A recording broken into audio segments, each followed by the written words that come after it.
하나님 말씀 유다서 1장 5절부터 7절까지 다 같이 읽겠습니다. 너희가 본래 범사를 알았으나 내가 너희로 다시 생각나게 하고자 하노라.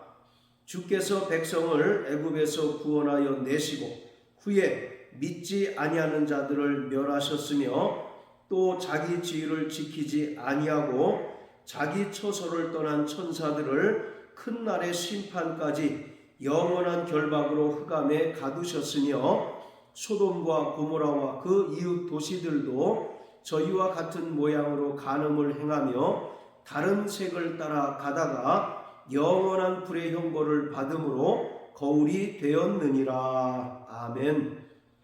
베드로후서 2장 1절에서 사도 베드로는 영지주의자들을 가리켜 멸망케 할 이단이라고 말합니다.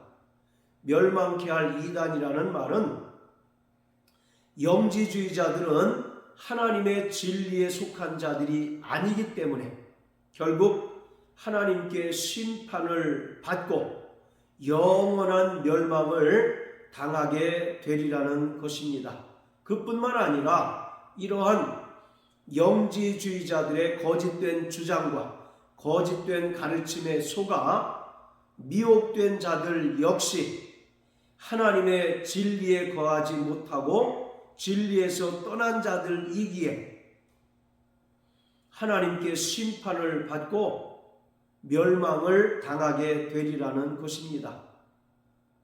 그러므로 종말을 살아가는 구원받은 성도들은 3절에 기록된 것처럼 성도에게 단번에 주신 믿음의 도를 위하여 힘써 싸우는 자가 되어야 합니다. 여기서 믿음의 도라고 하는 말은 하나님의 진리의 말씀을 가리킵니다. 성도들의 신앙생활은 진리와 비진리의 싸움입니다. 참과 거짓의 싸움입니다.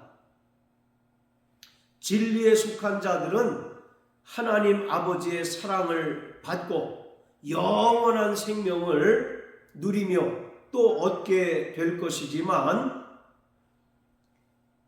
거짓에 속한 자들은 결국 하나님께 심판을 받게 되고 마귀와 더불어 예비된 영영한 지옥 불못에 던지움을 당하게 됩니다.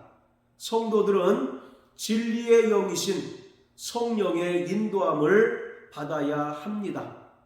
성령은 자의로 말하지 않으시고 예수께서 하신 말씀을 생각나게 하시고 깨닫게 하시고 장래의 일을 알게 해 주십니다.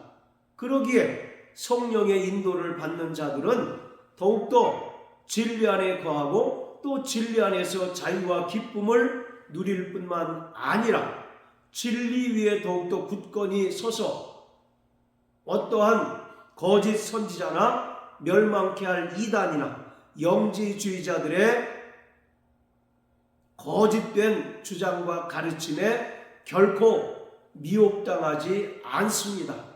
성도들은 성령이 교회들에게 하시는 그 말씀을 듣는 자가 되어야 합니다. 그럴 때 우리가 모든 거짓된 가르침과 주장을 능히 이길 수 있습니다. 18절 19절에서 유다는 영지주의자들을 이렇게 소개하고 있습니다. 그들이 너희에게 말하기를 마지막 때에 자기의 경건치 않은 정욕대로 행하며 기롱하는 자들이 있으리라 하였나니 이 사람들은 당을 짓는 자며 육에 속한 자며 성령은 없는 자니라.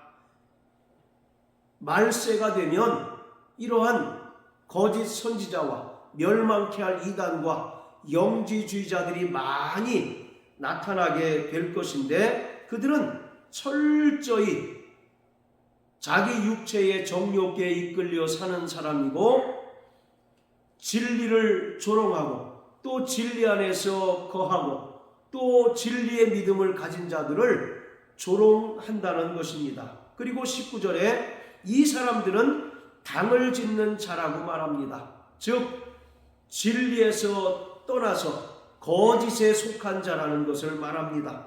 그리고 육에 속한 자라는 것은 육체의 정욕에 끌려 사는 자들이며 이들은 성령이 없는 자입니다. 성령을 받지 못한 자들이고 또 성령의 인도함을 받지 못하는 자들이기에 결국 거짓에 속하였고 비진리에 속함으로 인하여 결국은 심판을 받고 멸망을 당하게 됩니다.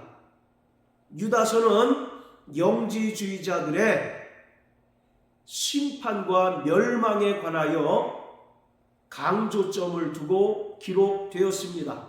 요한복음과 베드로 후서, 요한 1, 2서는 영지주의자들의 거짓된 주장을 논박하고 또 성도들을 진리 위에 굳건히 세우도록 기록된 책인 반면에 유다서는 약간 관점을 달리해서 이러한 영지주의자들의 그 종말, 그 결말이 어떻게 될 것인가. 결국 그들은 과거에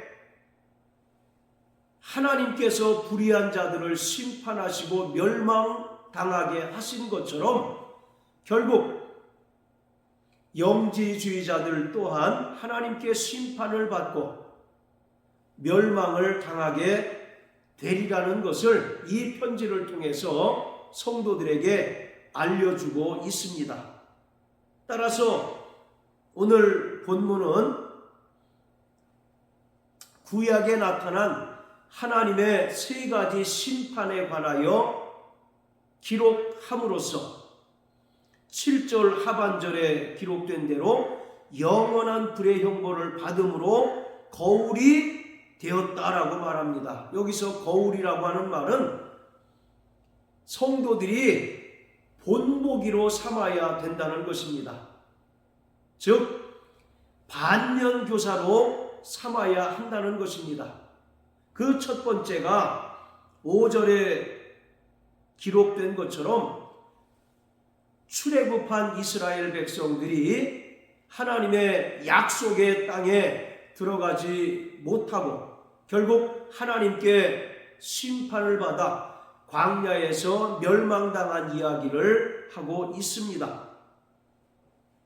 애굽에서 430년 동안 바로의 압제 아래서 노예 생활하던 이스라엘을 하나님께서 긍휼히 여기셔서 그 은혜로 말미암아 애굽에서 탈출하게 하셨습니다. 그리고 하나님의 역사로 말미암아 홍해를 가르셔서 이스라엘 백성들을 무사히 건너게 하시고 뒤쫓아오던 애굽 군대를 물속에 수장시키셨습니다. 그뿐만 아니라 광야에서 40년 동안 살아갈 때에 불기둥과 구름기둥으로 인도하시고 또 만나와 메추라기를 주셔서 먹이시고 반석을 내리치게 하심으로써 물이 솟구쳐서 이스라엘 백성들로 하여금 마시우게 하였습니다. 이처럼 이스라엘 백성들은 철저히 하나님의 인도와 그 은혜 속에서 살아가고 있었지만 그들은 여전히 애굽을 추억하고 또 하나님을 거역하고 하나님을 대적하고 애굽으로 돌아가려고 애를 썼습니다. 그래서 성경을 보면 무려 10번이나 하나님을 시험하고 하나님을 대적했다라고 말합니다. 여기서 10번이라고 하는 것은 딱 10번만을 얘기하는 것이 아니라 하나님의 완전수로서 지속적으로 이스라엘 백성들이 광야에서 모세와 하나님을 대적하고 원망하고 불평하고 결국 하나님의 은혜를 망각한 채로 애굽으로 돌아가려고 끊임없이 시도했다는 것을 말합니다. 그래서 결국 하나님께서는 광야에서 하나님의 은혜를 망각하고 원망하고 불평하고 대적하는 자들을 멸망케 하셨고, 출애굽 1세대들 가운데는 겨우 2명 여호수아와 갈렙만이 하나님의 약속의 땅인 가나안에 들어가게 되었습니다. 이러한 출애굽한 이스라엘 백성들의 하나님께 대한 대적을 우리는 반면교사 삼아서 종말을 살아가는 동안 그들의 본을 따르는 자가 아니라 철저히 하나님 말씀에 순종하며 하나님의 뜻대로 사는 자가 되어야 합니다. 히브리서 4장에 보면 하나님께서 예비하신 영원한 안식은 하나님의 뜻과 그 말씀에 순종하는 자들만이 들어갈 수 있다고 말합니다. 자, 그리고 6절은 타락한 천사를 예로 들고 있습니다. 히브리서 1장에 보면 천사는 하나님을 섬기고 또 하나님을 수종들고 또 하나님을 찬양하도록 지음받은 종입니다. 그런데 본래 종으로 지음을 받았던 천사가 자기 지위를 지키지 않고 자기 처소를 떠남으로 타락하게 되었습니다. 이에 하나님께서는 타락한 천사를 용서치 않으시고 큰 날의 심판까지 영원한 결박으로 흑암에 가두셨습니다. 자, 베드로후서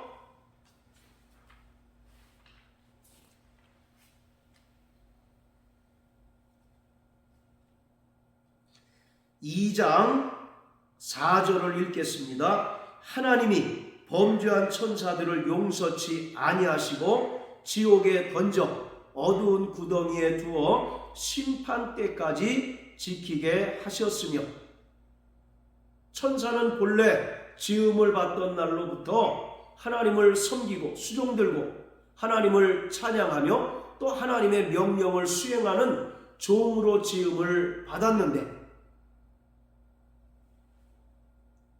이 천사가 자신의 신분을 망각하고 결국 타락함으로써 하나님께서 그를 심판하시고 또 지옥에 던져 어두운 구덩이에 심판 때까지 지키게 하셨습니다. 자, 구약성경 이사야 14장을 다 같이 보십니다. 12절부터 20절까지 읽겠습니다. 너 아침의 아들 계명성이여 어찌 그리 하늘에서 떨어졌으며 너 열국을 엎은 자여 어찌 그리 땅에 찍혔는고, 내가 내 마음에 이르기를 내가 하늘에 올라 하나님의 뭇별 위에 나의 보좌를 높이리라. 내가 북극 지폐의 산 위에 좌정하리라. 가장 높은 구름에 올라 지극히 높은 자와 비기리라 하도다. 그러나 이제 내가 음부 곧 구덩이의 맨 밑에 빠치우리로다. 너를 보는 자가 주목하여 너를 자세히 살펴보며 말하기를 이 사람이 땅을 진동시키며 열국을 경동시키며 세계를 황무케 하며 성읍을 파괴하며 사로잡힌 자를 그 집으로 놓아 보내지 않던 자가 아니뇨 하리로다. 열방의 왕들은 모두 각각 자기 집에서 영광 중에 작었마는 오직 너는 자기 무덤에서 내어 쫓겼으니 가증한 나무까지 같고 칼에 찔려 돌 구덩이에 빠진 주검에 둘러싸였으니 밟힌 시체와 같도다. 내가 자기 땅을 망케 하였고 자기 백성을 죽였으므로 그들과 일반으로 안장함을 얻지 못하나니 악을 행하는 자의 후손은 영영이 이르니 나지 못하리로다 할지어다. 천사의 타락 양상을 적나라하게 보여주고 있습니다.